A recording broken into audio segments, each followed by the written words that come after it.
En este video les hablaremos sobre la fotosíntesis. Esperamos que sea de su utilidad.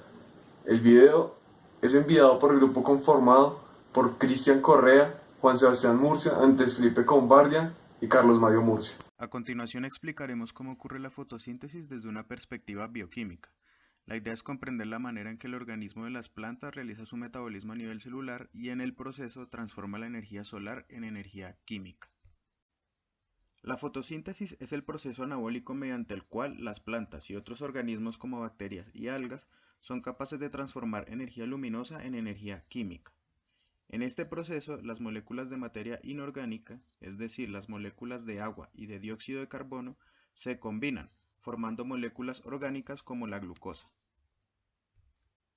La fórmula química mediante la cual se describe esta reacción es 6 moléculas de dióxido de carbono conjugadas con 12 moléculas de agua producen una molécula de glucosa, 6 moléculas de oxígeno y 6 moléculas de agua.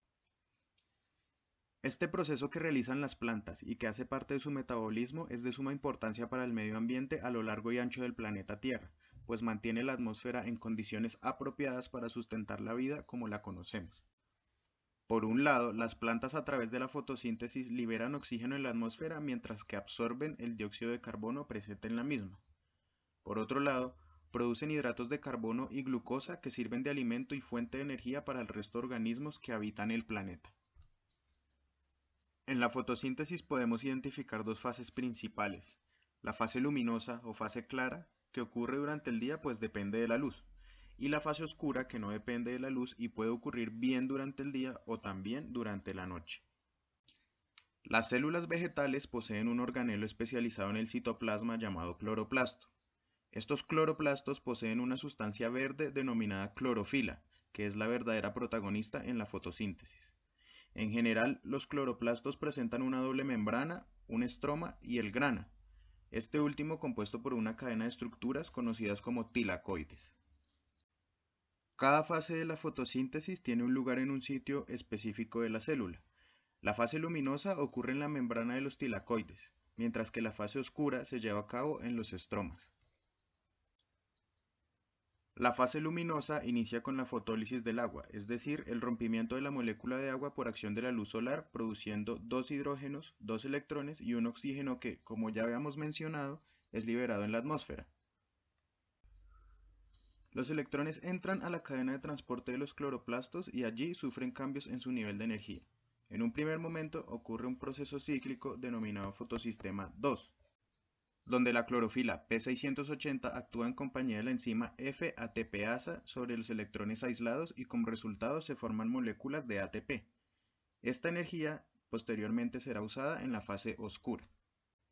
En segunda instancia tenemos el fotosistema 1. Allí los electrones son estimulados nuevamente, pero esta vez el pigmento que actúa es la clorofila P700, produciendo NADPH2, cuyo poder reductor se utilizará en la fase oscura al igual que el ATP producido por el fotosistema 2.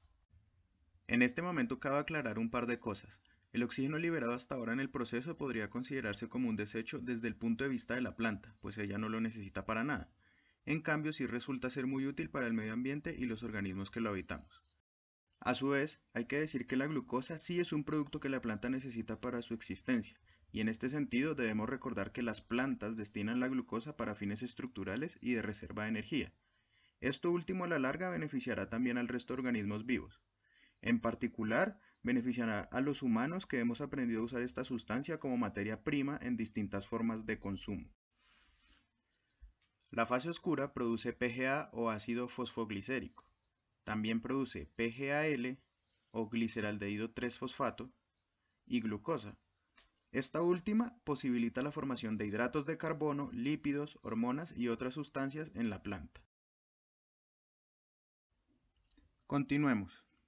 El ciclo de Calvin-Benson describe lo ocurrido durante la fase oscura.